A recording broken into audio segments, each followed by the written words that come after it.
Izzy Stradlin and the Juju Hounds, ladies and gentlemen, with Train Tracks right here on Rock Talk Live. Now, guys, I got to tell you, if you're watching this clip on YouTube and all that stuff, you're going to want to make a point to go and catch the full episodes of Rock Talk Live. And how do you do that? We can't do it on YouTube. We can't do it on YouTube. We can't do it there.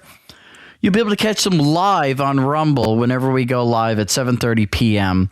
on Tuesdays, and we also do a Saturday show as well. You'll be able to catch them, or Sunday show, rather. We do it Tuesday and Sunday. I forget that we switched around the schedule slightly to accommodate the other shows. But yeah, you also want to go over to blacklabelweb.com, which is the place of Black Label Media. What is Black Label Media? You guys remember what Compound Media used to be? Anthony Cumia and all that stuff? Well, it kind of went under, got sold to Gavin McInnes and all that stuff. Well, you know, we're doing something very similar. Free speech, totally, no TOS and all that stuff. Man, we got some crazy stuff over there, such as AV Anarchy, such as the Victory Panel. We watch an episode of Entourage every single week, where it is that we have double matinee theater and all that stuff. If you want to know about movies that are played at the movie theater right now and you kind of want to see those, head on over there. $7 a month, $69 a year. You can watch it for free one time on Rumble while it's live, and then it goes and gets unlisted and all that stuff, and it only goes to the people over at Black Label Media. But, you know, the thing is, with Black Label Media, we are also launching our Roku channel this weekend. This weekend, we're going and launching it. All the members end up getting a code to put in to be able to watch all this stuff from the luxury of their television, man. And I got a nice little 75-inch television in my bedroom. I'm starting to feel like that I have a movie theater in my bedroom, which is awesome. I don't watch much TV, but, you know, I like to go and watch an episode of stuff that is not 4K, that's highly pixelated from the 1980s usually. Right, and I do that in my room. It's like, why the hell do I have a 4K TV if I'm doing that? I'm kind of old school. What can I say? I don't know. I'm a weirdo. But you can also watch Black Label Media over there, 1080p over there, you know. 1080p is the highest that they allow us to go and stream, so that's the file you get over there. I could do it in 4K, but then I'd have to, you know, go and do it a totally different way. This is what I like, okay? So settle down. Take your medicine. It's okay. But guys, one of the things you guys know about me is that I used to be known for the guy that would always Guns N' Roses news, Guns N' Roses leaks and all that stuff. And before that idiot Bobby Nick ended up porn bombing our channel over there, we had a very popular YouTube channel over there whenever it came to Guns N' Roses news. Hundreds of people in the chat and all that. And so you guys would always be looking for me. If you went into ChatGPT during that time, you said, who is the best place to get Guns N' Roses news from? They'd always end up saying Rock Talk Live. Always. I remember doing that. It's like, oh, I feel important now. I feel important. And we got some Guns N' Roses news for you. It's not anything new. There's no new songs, new leaks, or anything of the sort. But we're going to get a little bit of insight into Izzy Stradlin and what caused him to leave. This is an article that is coming right here from Ultimate Guitar. He didn't want to be in a mega band. Izzy Stradlin's decision to leave GNR was due to the band's massive success, author explains. And that's something that we've heard, but we haven't really got deep into the weeds on this. You know, whenever we go and think of Izzy, amazing songwriter, we see his contributions with the Juju Hounds and how it is that affected the songwriting for Guns N' Roses and all that stuff. I mean, he was part of the perfect formula. Izzy Stradlin's departure from Guns N' Roses in 1991 was due in large part to the guitarist rejecting the Protocol Stadium rock band that they had become, according to the author, Jeff Harkness. Jeff Harkness. In a recent interview with Booked on Rock, according to Harkness, Stradlin preferred a simpler, more grounded approach to music. As a result, that divide ultimately pushed him to step away at the height of the band's success during the early stage of the Mammoth Tour in support of Guns N' Roses' Use Your Illusion 1 and Use Your Illusion 2 albums. During Harkness's chat and promotion for his book Estranged, Guns N' Roses and the Illusion, the author examined or explained why Stradlin opted to keep a much lower profile after his exit.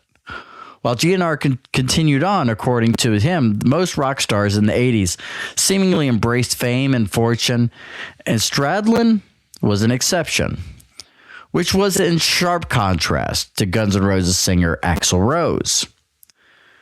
He didn't want to be in a giant mega band, Harkness said. He wanted something more like the Juju Hounds that he put together afterwards, something just that he can go and play clubs, and it was all low key. I think he didn't like traveling on a jet airplane like they did. He didn't like the excess. I mean, at the beginning of the book, Izzy's still partying with the rest of the band, but famously, he got arrested for urinating on an airplane. And part of the court terms was that he was going to have to be drug tested on a regular basis for like a year. So he had to give up drugs completely, and I think that was a big change for him. The article continues on and says, and since Stradlin had no choice to remain sober or to face the consequences, he found himself at odds with his bandmates. He said it was very difficult to be around this band as somebody who wasn't using drugs, Harkness added.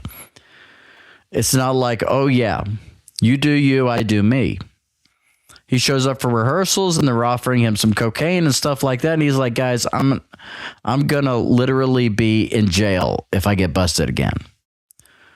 So I think partly it was sobriety that really changed things around for him. In an interview with Rip Magazine in 1992, Axl Rose told his side of the story concerning why Stradlin left and was replaced with Gilby Clarke.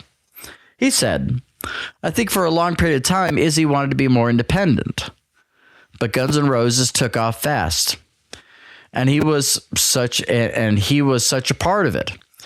It was hard to take that step. In my opinion, there are certain responsibilities to Guns N' Roses that Izzy didn't want to face. He basically didn't want to work as hard at certain things as we did. He pretty much just showed up before we were on stage. He would get upset that I wasn't on time, played, then split. There were times where he'd get off stage about 5 minutes later, he was gone. He wouldn't socialize with the band on any level. He had a real problem with being sober and being around us. Rose then shared some aspects of Stradlin's personality at the time, which also probably contributed to the decision to flee. Izzy's always been very compulsive and impulsive. And although he's quit abusing various substances, he's still gotten to the base of the reason. He still hasn't gotten to the base of the reason why he was abusive. He hasn't solved that. So instead of doing drugs, drinking, and womanizing, he was keeping himself busy traveling, bicycling, and buying lots of toys. There's nothing wrong with any of that, except that he wasn't able to do the things required of him in Guns N' Roses. And during the Booked on Rock interview, Harkness pointed out that Stradlin actually addressed the topic in a very specific Guns N' Roses tune. I think it was just the band became, he writes, in pretty tied up. You know, once there was this rock and roll band rolling on the streets, time went by and it became a joke. And what part and what a part of a punch in the face line. But I don't think that's really how we saw it. But I think that's really how he saw it. Like, there were great street level rock and roll band. We turned into this kind of cliche rock and roll band. All the drugs, all the groupies, all the sex, all the jet and the airplanes and so forth. I think it just wasn't for him. Yeah, you know, and that's something right there. I see that as a very mature decision by Izzy Stradlin. Because when you go and you look at what was going on at that time, Axl was, you know, he's saying Axl was doing drugs too, but the other guys were much worse off. And when you surround yourself in all of these temptations and all that stuff to, you know, go down the path that basically became your destruction, an appetite for destruction, if you will. It's one of those things that you got to get out of that. During this time, the time that he left Guns N' Roses, go and look at the changes that ended up happening in the band. Okay? Go and look at the massive amount of production that went into Use Your Illusion 1 and 2. The most expensive music video at the time was attributed to Guns N' Roses for November Rain. At that time, the most expensive music video ever done. And in the same year, we had another one that rivaled it as well. I don't know which one came out first, but it was Michael Jackson's Black or White because of the face morphing at the end, which is very new technology. But Guns N' Roses were very grandiose during Use Your Illusion. Not so much the down and dirty Guns N' Roses that we knew from Appetite for Destruction. This was high production. Go and look at the music video for Estranged. It almost seems like it is a continuation, if you will, of the epic that is November Rain. Going from My Michelle to November Rain or Estranged, I'm telling you, that's enough to give you whiplash right there, especially how quickly that happened. Now, I got to say, first of all, the Use Your Illusion albums are my favorite Guns N' Roses albums. Out of all of them, I like all that stuff. But then you go and you look at the tour. They have a keyboard player with this cat, Dizzy Reed, that they're bringing up there on stage. And that has joined the band. You also got this guy that goes and replaces the guy that you grew up with Steven Adler, with Matt Sorum, you know, the guy that was a part of that down and gritty kind of thing from Appetite for Destruction. You got this guy that's much more polished, much more controlled than Steven Adler. Now, when I say that, it's not a bad thing. I think Adler is a decent drummer, but I think that Matt Sorum is a much better drummer. Their sound was much tighter. And when you go and you look at the live videos from Use Your Illusion, you see how tight that they have the keyboard player, then they have girls playing horns and women backup singers basically wearing costumes up there on stage, you know, as the slutty leather chick and all that stuff, you know, kind of doing that whole thing. It was like a big Broadway production in many ways for Guns N' Roses. What Izzy was doing is like down and dirty rock and roll. That was kind of his thing. But also in the feel, and you hear through that Juju Hounds track that we played earlier, through the influence of the Rolling Stones. That sounds like a Rolling Stones song. Train Tracks sounds like a Rolling Stones song. A lot of the stuff done by the Juju Hounds sound like the Rolling Stones. When it comes to Use Your Illusion, you're getting the pop elements in there. You got a little bit of that bluesy stuff still in there with things like Bad Obsession. You got a little bit of that punkiness as well with songs like The Garden of Eden. But you got so much stuff going on here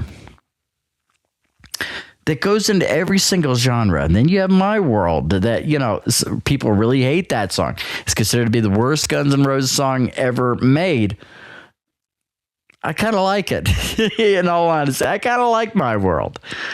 And I've been that way for about 35 years, okay? So, I mean, you can't give me too much shit about that, all right? Because I've remained consistent. It's like, yeah, that's really way off, and you know, but I understood at the same time later on when I ended up getting a leak of Oh My God, you know, I think a week before it was released on the End of Days soundtrack. It took me a half an hour to download it from a website from somebody who had gotten it beforehand, and I was expecting Use Your Illusion, Guns N' Roses, and I was like, what the hell is this? And it's like, I'm going to keep listening to it. And it started to grow on me, and it's really grown on me in the past couple of years. But you see it really become a much different band. You got people that absolutely love Appetite. They hate Use Your Illusion. And then you got people like me that like Appetite, but they love Use Your Illusion. Okay? There's a camp that you're supposed to be in whenever you talk Guns N' Roses, when there's Guns N' Roses fans. You hear a lot of that Rolling Stones influence when you go and listen to Live Like a Suicide. When you listen to GNR Lies. Some stuff on Appetite, you hear that, but then you see it start to kind of slip away. You see it slowly start to strip away. Because you listen to Live Like a Suicide, it's like there were Aerosmith songs that were in there. Mama Kin, they ended up playing that. But it sounds like the younger, hipper version of the Rolling Stones. And that's where it is. That and the blues, which the Rolling Stones are definitely a blues band. That's where Izzy was. This thing ended up turning into something much different. Much different. Got so big, and that pressure right there. You go and you think of somebody like myself, for instance. I have Asperger's syndrome. Something gets really popular, blows up, you're overwhelmed with it. If it's anything that it is that you do, you get really overwhelmed, and it's like, whoa, I'm not too sure I can handle this. Not too sure I can handle this. I've had this happen many times in my life. And so what do? You go and you start another Rumble channel called Riffs and Rants and head the bigger channel over to your buddies. That's what I did. Because it's one of those things that it's like the added pressure and all that. And a lot of people that are not on the autism spectrum are the exact same way. Everybody's different. Some people want the fame. Some people want the artistry. Some people, they say, and I go through phases in my life. There's changes that happen. And a lot of these things are the combination for the exit of Izzy Stradlin. Izzy joined them a couple of times on the Use Your Illusion tour. He also ended up joining Axl on stage in, I think, 2010. Did several songs, got a very warm reception from the crowd. And they definitely were on good terms. Izzy was asked to come back. And he said no. He said no. Why? I think the author here that was, had written this book, I think he's absolutely right. He knew how big this was going to be. Bringing back Slash and Duff. He's like, I don't want that lifestyle anymore. I don't want to go back into my bad habits. All the other guys are clean. Yeah, but, the thing is that with that lifestyle, the other things start to come. I now have access to this again. That temptation can really wear on you. It really can. Guys, I want to thank all of you for joining me here today on Rock Talk Live. And, make a point that if you want to, go and watch these things again, to go and subscribe to Black Label Media. BlackLabelWeb.com. Roku channels launch this weekend. And go and make yourself a login. $7 a month, $69 a year. All that. Let's see what the chat is saying here. Good show tonight. Thank you so much there, buddy. I greatly appreciate that. It was a shorter one than usual. But, I think we snuffed out these stories pretty well. But as we close out today, a band that you haven't heard their name in a very long time, and this is an older song back from 1990. Here's you a little bit of Hurricane with Next to You right here on Rock Talk Live. Shalom bracha. Peace and a blessing. Shalom.